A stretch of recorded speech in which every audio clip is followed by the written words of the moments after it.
कैसे हैं आप सभी? आई होप अच्छे होंगे, राइट। चलिए, मैं होगी प्रजापति चैनल पे आप सभी को स्वागत करती हूँ और आज मैं आपके लिए लेकर एक्सरसाइज 6.1 जिसमें क्वेश्चन फर्स्ट, सेकंड और थर्ड तीनों समाज में समझाऊंगी, राइट बच्चों। तो आइए स्टार्ट करते हैं। देखिए क्या कहना है इस क्वेश्चन में। क्वेश्चन नंबर फर्स्ट, कोष्टकों में दिए गए शब्दों में से सही शब्दों का प्रयोग करते हुए रिक्त स्थानों को भरिए। तो आप देख सकते हैं ये हमारा फिल इन द ब्लैंक्स है, बट यहाँ पर इंपॉर्टेंट पॉइंट ये है बच्चों, जो हमें ब्रैकेट्स में दिया गया है उन्हें हमें पहले समझना होगा। जैसे कि क्या कहा गया है, सभी व्रत होते हैं सर्वांगसम या समरूप। तो पहले मैं आपको इसका बेसिक पॉइंट समझा देती हूँ, सर्वांगसम आकृतियां क्या होती है और समरूप आकृतियां क्या होती है। उसके बाद जो सही आंसर होगा उसे हम यहाँ पर फिल कर देंगे। That's clear.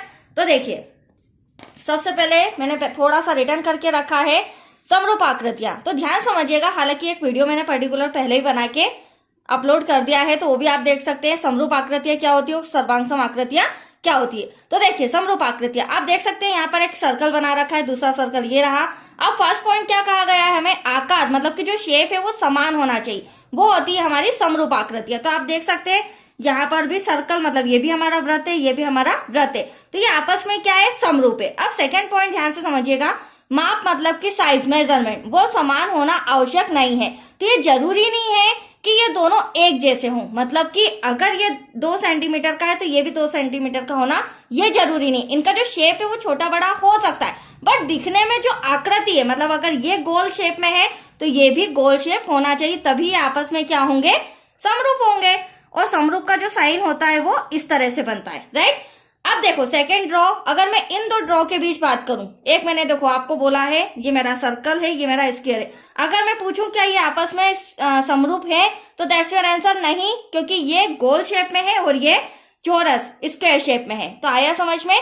तो जो ऐसी आकृतियां जो दिखने में सेम होती, समान होती है, वह आकृतियां समरूप कहलाती है। अब आप देख सकते हैं ये जो स्क्वायर है बड़ा और ये रहा छोटा, तो ये भी आपस में क्या है, समरूप है। भले इनका साइज छोटा बड़ा, पर दिखने में ये भी हमारा वर्ग होगा और ये भी हमारा वर्ग होगा। तो ये होती है समरूप आकृतियां, राइट। अब हैंड टू हैंड में सर्वांगसम भी आपको समझा देती हूँ। सर्वांगसम आकृतियां क्या होती है, तो देखो बच्चों, आकार और शेप समान होना चाहिए। तो आप देख सकते हैं आकार दोनों का सेम है, मतलब समरूप आकृति और सर्वांगसम दोनों में यही मेन पॉइंट जो एक जैसा है, इनका शेप क्या होना चाहिए, समान होना चाहिए। तो आप देख सकते हैं ये भी वृत्त है, ये भी वृत्त है। अब माप मतलब साइज का समान होना भी आवश्यक है, मतलब कि इसका सेकंड पॉइंट इंपॉर्टेंट है, ध्यान समझिएगा बच्चों। अगर ये 3 सेंटीमीटर का वृत्त है तो ये भी 3 सेंटीमीटर का ही वृत्त होना चाहिए, तभी ये आपस में सर्वांगसम कहलाएंगे।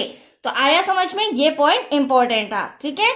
आप देख सकते हैं मैंने यहाँ पर एक और आकृति बना रखी है, ये हमारा स्क्वायर है, ये 4 सेंटीमीटर है, तो ये भी कितना सेंटीमीटर होना चाहिए, 4, तभी आपस में सर्वांगसम होंगे। तो दोनों में डिफरेंस समझ में आया। समरूप आकृति में शेप छोटा बड़ा हो सकता है, बट सर्वांगसम में शेप एक जैसा इक्वल होना चाहिए। That's clear. अब देखिए, अब सबसे इंपॉर्टेंट पॉइंट, हमें फर्स्ट पॉइंट में क्या कहा गया है क्वेश्चन में, सभी वृत्त होते हैं। अब सर्वांगसम या समरूप, तो दैट्स योर आंसर आना चाहिए समरूप, क्योंकि सभी वृत्त वो भले ही छोटे हो या बड़े हो, कैसे होते हैं, समरूप होते हैं, राइट। अब सभी वर्ग समरूप होंगे या सर्वांगसम, तो यहाँ पर भी हमारा आंसर क्या आएगा, समरूप, क्योंकि सभी वर्ग छोटे हो या बड़े क्या कहलाते हैं, वो समरूप, ना कि सर्वांगसम। That's clear. अब थर्ड पॉइंट पे आइए। थर्ड पॉइंट में हमें क्या कहा गया है, सभी डैश त्रिभुज समरूप होते हैं। अब कौन से सभी त्रिभुज समरूप होते हैं, समद्विबाहु त्रिभुज या समबाहु। तो आइए इसका भी थोड़ा सा बेसिक पॉइंट में समझा देती हूँ। देखिए बच्चों, वैसे तो हमें पता है त्रिभुज क्या होता है, 3 रेखाओं से घिरी आकृति त्रिभुज कहलाती है, राइट। अब यहाँ पर हमें समद्विबाहु त्रिभुज बोला गया है, तो देखिए समद्विबाहु त्रिभुज वो होता है जिसकी 2 भुजाएं क्या होती है, आपस में बराबर होती है, वो समद्विबाहु त्रिभुज होता है। तो एक तो मैंने ये बनाया है आपके सामने, एक मैं थोड़ा छोटा बना रही हूं। अब देखी जाए तो ये आपस में समरूप नहीं होगा। क्यों नहीं होगा, दिखने में तो लग रहा है, बट इनका जो साइज है वो भी छोटा बड़ा आ रहा है और इनकी जो भुजाएं है वो डिफरेंस आ रही है, ठीक है। अब यहाँ पर अगर मैं आपको समबाहु त्रिभुज, क्योंकि हमें 2 ही त्रिभुज बोले हैं, समद्विबाहु और समबाहु, अगर मैं यहाँ पर समबाहु त्रिभुज बनाऊं, तो देखो ध्यान से समझिएगा, समबाहु त्रिभुज पहली बात तो वो होता है जिसकी तीनों भुजाएं क्या होती है, समान होती है, राइट, वो हमारा समबाहु त्रिभुज होता है। अब यहाँ पर एक बड़ा समबाहु त्रिभुज बनाया मैंने, एक छोटा समबाहु त्रिभुज बनाया है। अब आप इसमें देख सकते हैं ये आपस में बिल्कुल समरूप नजर आ रहे हैं। क्यों? क्योंकि इनकी तीनों भुजाएं आपस में क्या है, बराबर है, इस त्रिभुज की भी इस त्रिभुज की भी, राइट। तो ये छोटा हो या फिर बड़ा हो कहलाएगा ये समरूप, राइट। और यहाँ पर भले बड़ा हो या छोटा, लेकिन इसकी जो दो भुजाएं हैं वही बराबर है, तीसरी भुजा बराबर नहीं है। तो यहाँ पर समद्विबाहु त्रिभुज हमारा समरूप नहीं है, यहाँ पर समबाहु त्रिभुज हमारे लिए समरूप होगा। That's clear. तो चलिए यहाँ पर हम लिख देते हैं सभी समबाहु त्रिभुज। और उसका कारण क्या है बच्चों? क्योंकि समबाहु त्रिभुज की तीनों भुजाएं बराबर होती है, वो भले छोटा हो या बड़ा हो, तो वो समरूप कहलाते हैं। That's clear. अगला पॉइंट है भुजाओं की समान संख्या वाले दो बहुभुज समरूप होते हैं, राइट। अब पॉइंट दिया गया फर्स्ट इसमें, यदि उनके संगत कोण डेश हो तथा उनकी संगत भुजाएं डेश हो, मतलब कि बराबर या समानुपाती। तो ये दो आंसर हमें दिए गए हैं। अब इन्हें यहाँ पर हमें फिल करना है। तो बराबर कहाँ आएगा, समानुपाती कहाँ आएगा, उससे हम पहले समझ लेते हैं। अब देखिए हमें क्या कहा गया है, भुजाओं की समान संख्या वाले दो बहुभुज। तो बहुभुज आकृतियां मैंने आपके सामने बना रखी है। बहुभुज आकृतियां वे होती है जो तीन भुजाओं से ज्यादा भुजाओं वाली होती है, वो बहुभुज आकृतियां होती है। तो मैंने यहाँ पर 4 साइड्स लिए, 4 भुजाएं लिए हैं। अब यहाँ पर मैं मेजरमेंट देखती हूँ, क्योंकि हमें भुजाओं का अनुपात भी देखना है और साथ ही कोण भी समझना है, ठीक है। तो यहाँ पर मैं भुजाओं, यहाँ पर 2.5 ले लेते हैं बच्चों, यहाँ 5 ले लेते हैं, यहाँ भी 2.5 ले लेते हैं, यहाँ पर 5 ले लेते हैं, यहाँ अगर मैं बात करूँ तो ये 3.5 ले लेते हैं, और ये हम इसका 7.7 ले लेते हैं, राइट। यहाँ पर भी 2.5, देन ये 5, क्योंकि ये साइड थोड़ा सा बड़ा है। अब आप देख सकते हैं, मैं अगर भुजाओं का अनुपात निकालूं तो एक भुजा में यहाँ से ये ले लेती हूँ 2.5, राइट, और डिवाइड में इसी की साइड, पहला वाला जो बहुभुज है इसका डिवाइड में 5 ले लेते हैं। पॉइंट हटाएंगे, सॉल्व करेंगे, 25 1 जा 25 और 25 2 जा 50। तो यहाँ पर एक भुजा मैंने आपके सामने सॉल्व की, तो क्या आ रहा है 1/2। अब यहाँ पर मैं 3.5 ये वाली साइड ले लेती हूँ, इसे भी सॉल्व करके देखते हैं, और डिवाइड में 7 कैंसल करेंगे, 0 पॉइंट हटाएंगे, 0 लगेगा। इसका भी 35 1 जा 35 और 35 2 जा 70। अब इसके अलावा अगर मैं दो साइड भी निकालूं तो उनका भी मेजरमेंट हमारे सामने क्या आएगा 1/2, मतलब इनका भी अनुपात 1/2।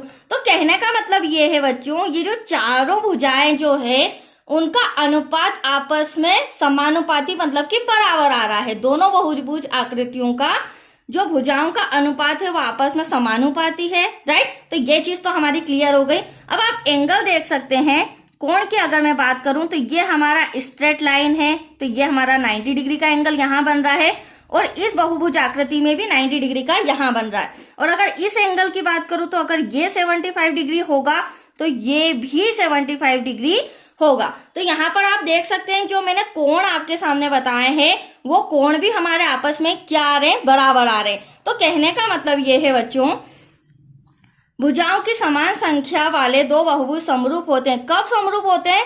यदि उनके संगत कोण बराबर हो। तो आप देख सकते हैं इनके संगत कोण मैंने आपके सामने बराबर हो बताया, और उनकी संगत भुजाएं आपस में क्या हो, समानुपाती हो। तो वो भी हमारा आ चुका है। तो यहाँ पर पहले तो हम लिख लेंगे संगत कोण कैसे होते हैं, बराबर। तो यहाँ बराबर आ जाएगा बच्चों, और समानुपाती, तो यहाँ स्पेस नहीं है, मैं नीचे लिख रही हूँ। सेकेंड पॉइंट आएगा समानुपाती। तो दैट्स क्लियर, आया आपको समझ में? चलिए, ये तो अब हमारा कंप्लीट हो चुका है। अब हम क्वेश्चन सेकेंड पे आते हैं। बहुत ही अच्छा है। क्या कहना है, निम्नलिखित युग्मों के दो दो भिन्न उदाहरण दीजिए। तो युग्म क्या है, समरूप आकृतियां। अब समरूप आकृतियां कौन कौन सी होती है उसके हमें दो उदाहरण देना है। तो जस्ट अभी मैंने आपको समझाया था कि भले ही समरूप आकृतियों में शेप छोटा हो या बड़ा हो, लेकिन दिखने में उनका जो शेप है वो बराबर होना चाहिए। ठीक है, कहने का मतलब दिखने में समान होना चाहिए। तो ये भी मेरा सर्कल है, ये भी मेरा सर्कल है, भले ही वो छोटा बड़ा है, लेकिन ये क्या कहलाएगा, समरूप कहलाएगा, राइट। उसके अलावा आप वर्ग भी देख सकते हैं, स्क्वायर। शेप छोटा बड़ा हो सकता है बट दिखने में आकृति एक जैसी होनी चाहिए। तो यहाँ पर हम दो एग्जाम्पल लिख सकते हैं। इसकी जगह आप आयत भी बना सकते हो, एक बड़ा आयत एक छोटा आयत, बट वो दिखने में उनकी आकृति कैसी होगी, समान, राइट। तो यहाँ पर क्या आ जाएगा एग्जाम्पल में, यहाँ हम लिख देते हैं बच्चों, पहला तो हम लिख देते हैं वर्ग, राइट, और दूसरा एग्जाम्पल लिख देते हैं हम वृत्त। ये आपस में क्या होते हैं, समरूप आकृतियां। अब ऐसी आकृतियां जो आपस में समरूप नहीं हो, तो इसे हम समझते हैं। देखिए, इसके लिए मैंने ड्रॉ बना के रखा है। पहले मैंने लिया है समद्विबाहु त्रिभुज। समद्विबाहु त्रिभुज वो होता है जिसकी दो भुजाएं आपस में क्या होती है, बराबर होती है।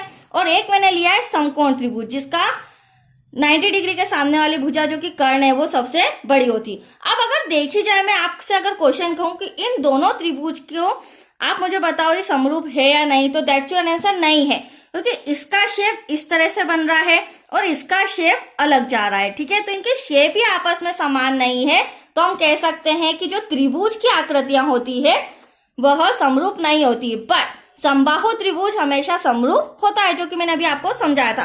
तो एक तो त्रिभुज हो गया हमारा एग्जाम्पल, दूसरा आप देख सकते हैं यहाँ पर समांतर चतुर्भुज, मतलब चतुर्भुज मैंने लिया है। तो चतुर्भुज भी कई प्रकार के होते हैं, एक मैंने बनाया है समांतर चतुर्भुज और एक है हमारा सिंपल चतुर्भुज। अगर आप इस दोनों की कंपेयर करें तो आप देख सकते हैं दोनों का जो शेप है डिफरेंस है, दोनों का शेप में काफी अंतर है, एक जैसे नहीं है। तो यहाँ पर ये भी हमारी समरूप आकृतियां नहीं है, मतलब कि ये चतुर्भुज आपस में समरूप नहीं है। That's clear. तो यहाँ पर हम कह सकते हैं बच्चों, ऐसी आकृतियां जो समरूप नहीं है, तो कौन कौन सी आकृतियां समरूप नहीं है? एक तो त्रिभुज, आप समझ ही गए होंगे, देन दूसरा चतुर्भुज। तो ये दो एग्जाम्पल भी हमारे हो चुके हैं। That's clear. चलिए अब हम आ जाते हैं क्वेश्चन नंबर 3 पे, क्योंकि छोटी सी एक्सरसाइज है, छोटे छोटे सम है, अभी कंप्लीट हो जाएंगे। देखिए अब हमें क्या कहा गया क्वेश्चन 3 में, बताइए कि निम्नलिखित चतुर्भुज समरूप है या नहीं। अब दो चतुर्भुज आपके सामने दिए गए हैं, अब इन्हें हमें आपस में समरूप बताना है। दिखने में तो इनकी आकृति समान नहीं है, आपको नजर आ रही है कि समान नहीं, इसका थोड़ा सा शेप अलग है, इसका एकदम स्ट्रेट है, राइट। बट फिर भी हम इनकी भुजाओं को, एंगल को सॉल्व करके देखते हैं। तो देखो बच्चों, फर्स्ट हमारा चतुर्भुज है PQRS और ABCD, ये सेकंड चतुर्भुज है। अब इनका हम मेजरमेंट कोई सा भी लेंगे, ये 1.5 सेंटीमीटर है, ये 3 सेंटीमीटर का है। तो हम इसे सॉल्व करके देखते हैं। कोई सी भी एक साइड लेते हैं, 1.5 डिवाइड में 3। अब यहाँ पर भी पॉइंट हटाएंगे बच्चों, 0 लगाएंगे, तो 15 1 15, 15 2 30। तो ये एक भुजा का आंसर 1/2। अब ऐसी कोई सी भी तीसरी दूसरी भुजा हम सॉल्व करेंगे, तो दैट्स योर आंसर क्या आएगा, 1/2। तो इसका मतलब क्या हुआ, दोनों चतुर्भुज की भुजाओं का जो अनुपात है वो आपस में समानुपाती, मतलब कि बराबर है, राइट। तो भुजाएं तो हमें क्लियरली समझ में आ गई। अब हमें देखना है कि इसके एंगल कैसे हैं, आपस में बराबर है या नहीं।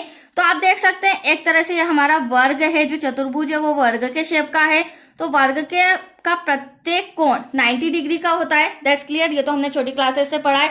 अब यहाँ पर अगर देखी जाए तो ये वाला शेप एक समांतर चतुर्भुज जैसा हमें नजर आ रहा है, जिसका प्रत्येक कोण 90 डिग्री नहीं होता है। दैट्स क्लियर, इसके एंगल अलग अलग डिग्री के होते हैं। तो जब यहाँ पर दोनों कोण आपस में बराबर नहीं आ रहे हैं, तो दैट्स योर क्वेश्चन, निम्नलिखित चतुर्भुज समरूप है या नहीं। तो क्या आ जाएगा यहाँ पर हमारा आंसर, नहीं, क्योंकि इनके कोण आपस में बराबर नहीं है। तो हम लास्ट में इंस्ट्रक्शन लिखेंगे, मतलब कि आंसर लिखेंगे नहीं, क्योंकि संगत भुजाएं, इनकी संगत भुजाएं तो समानुपाती है, राइट बच्चों, समानुपाती है, परंतु जो कोणों का मेजरमेंट है, कोणों का जो माप है वह समान नहीं है।